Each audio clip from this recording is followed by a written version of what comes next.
the book of Alpha Running Man, homie. Read it or weep. Good. All right, man, let's get ready to do this, man. So I want to come in here and talk today, man, just about the current conditions that we live in as men. You know, the current conditions that men are subjected to. You know what I'm saying? We're not really in a position as alpha men. We're not in a position that compromises anything for us. But a lot of men out here are. A lot of men are in situations where, you know, they don't really know which direction to move. Let me take that back. Men do know which direction to move. They're just caught up in the throes of the SIMPOCALYPSE, man. You know what I'm saying? The SIMPOCALYPSE is taking place now. All these marriages that we see deteriorating in front of our eyes, the way we see the homie Will Smith going out, man, with his bro, man, sitting there disrespecting him on TV, the way we see Dr. Dre, old lady, man, going there with him, man, the way we see all of these guys going through these things. A little early on in the year, man, there was a couple of other guys, a couple Boris, Kojo, then we had Steph's old lady, man. We're in the middle of a SIMPOCALYPSE. You understand? This is going to be the biggest red pill awakening in the history of mankind. Because we're in the midst of a SIMPOCALYPSE. Everything is about to go all the way red. There's not going to be any room left for a blue pill thinker. There's not going to be any room left for a simp. You know what I'm saying? A simp is going to have to make a choice. Either he's going to go simp with the women and stand alone as a separate entity from the rest of us men, or he's going to stand with the rest of us men and stand on some alpha principles, stand on some manhood principles. I'm telling you, the simp is about to have to make a choice about what he's going to do. Is he going to be over there playing that game, or is he going to come over here, man, and get this game? Is he going to be on the winning team or keep doing the same thing? We're in the middle of a SIMPOCALYPSE, man, and I'm going to tell you why. I'm going to tell you why these men struggle. If you're struggling to stop simping, I'm going to tell you some reasons why you're struggling to stop simping. Why, even though you know, let's cover the elephant in the room first, man.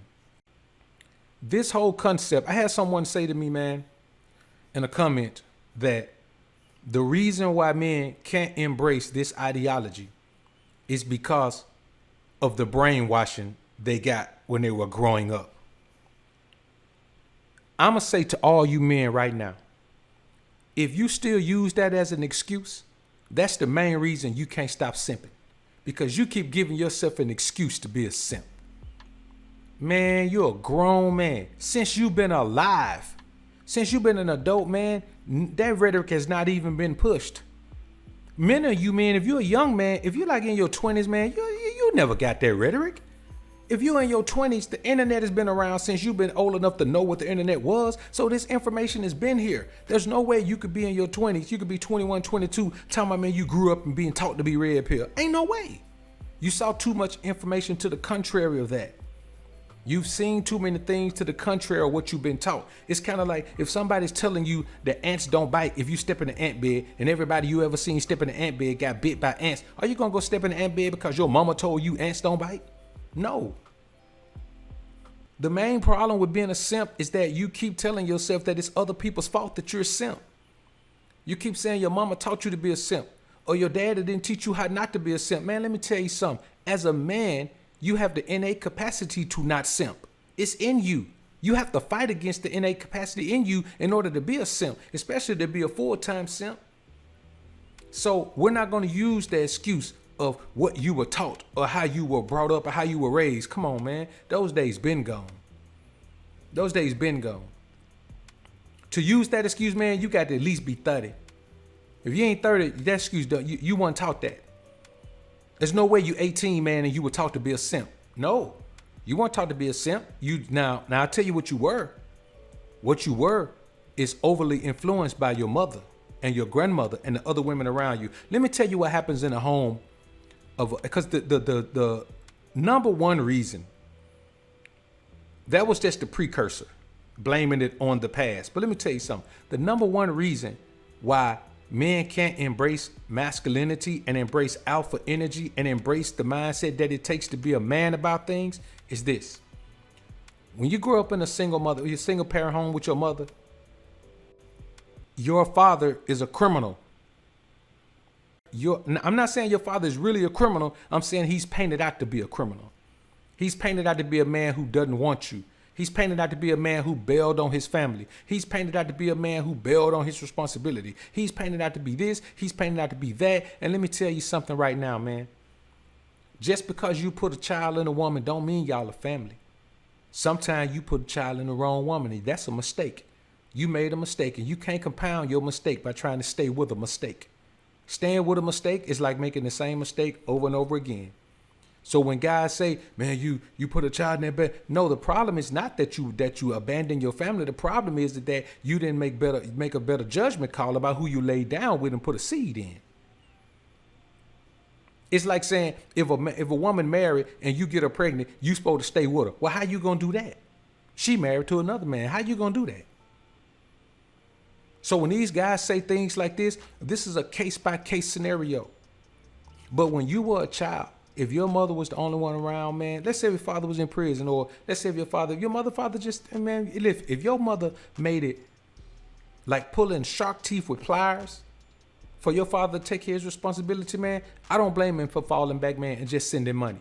Now, hear me out before you go to crying and whining and doing all that and go and try to make a video about it. Tell my BOA say men should be deadbeat. That's not what I'm saying, fool. What I'm saying is this. You can't let a woman bring stress to your life by the way she's trying to interact with you about your child. And that's why a lot of men fall back. You put a seed in the wrong woman.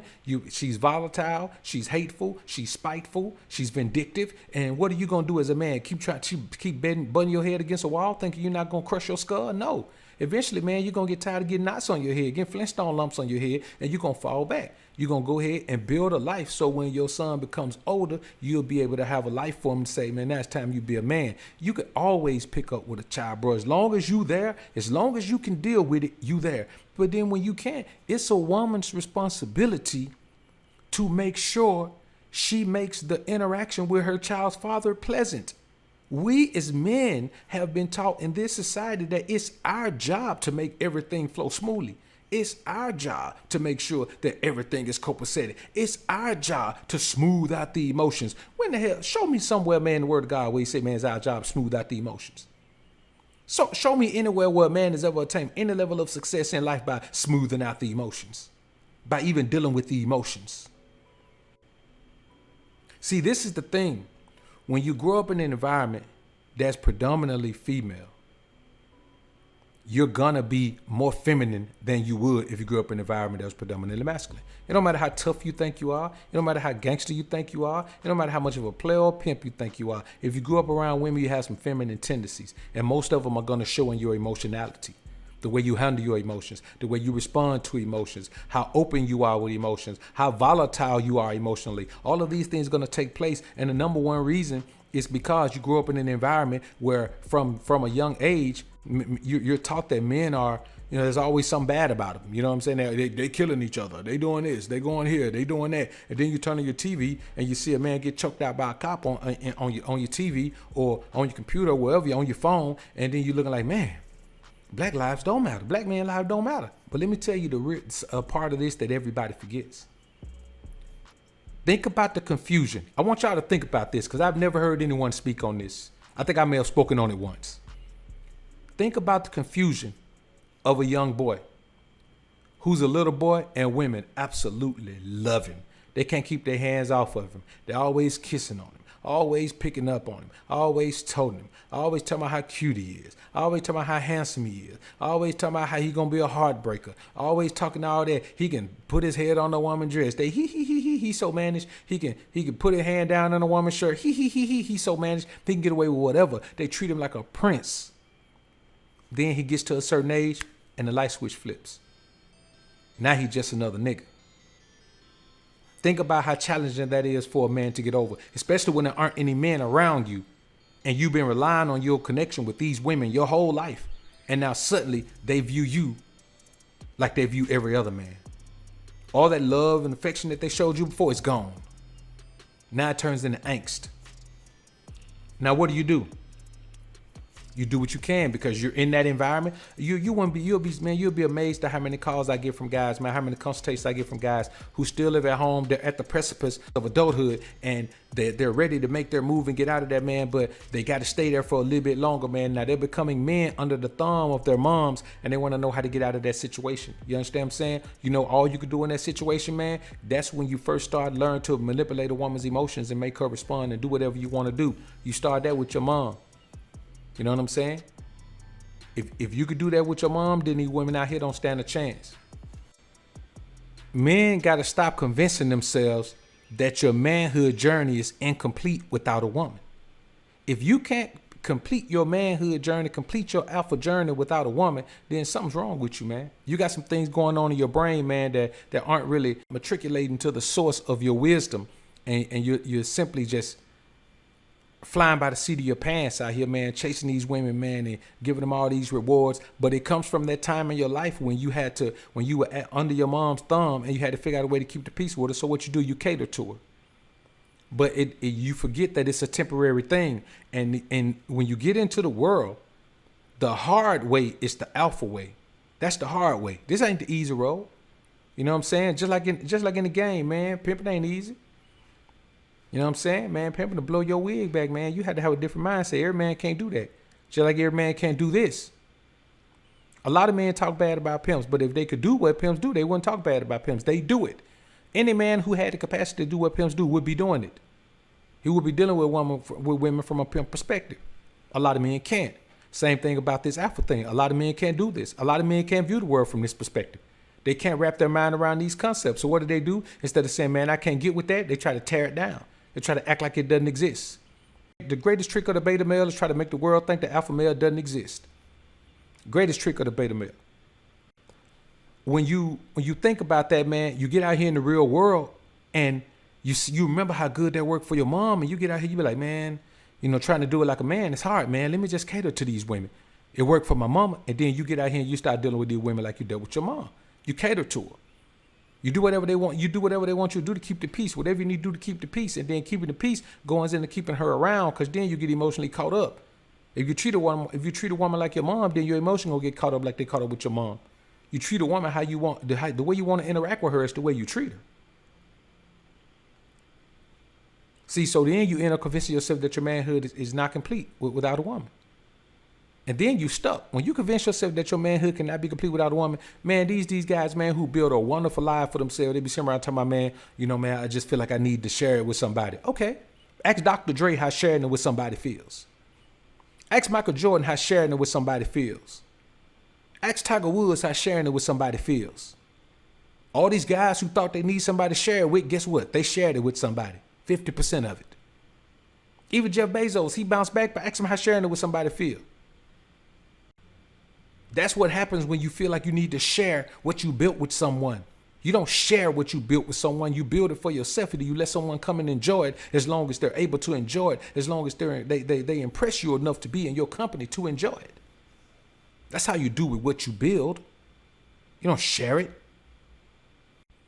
See, let me tell you what the main problem with these guys are, man. They have a problem with accepting the truth about the nature of the female. They can't accept it. You know why they can't accept it? I had a cat tell me coming the other day, man, that his mom wasn't like that. I said, how you know, fool? Did you date your mom? If you didn't date your mom, you don't know how she was. You know how she was as a mother. You don't know how she was as a mate. But that's that mindset. He gonna be a simp until he get over that mindset. You gotta accept the fact that female nature didn't skip past your mama, dog. Didn't skip past your grandma either. Female nature did not skip past the people that you think it skipped past, man. It didn't skip past any woman. All women have it. It's a part of all women's lives, man. But it's not wrong. It's not bad. It's good. Female nature is good. Listen, man, male nature is good. Female nature is good. Dog nature is good. Bird nature is good. Nature itself is good. Nature is a derivative of the word natural. It's natural for anything's nature to be present. It's the book of Alpha Running Man, homie. Read it or weep.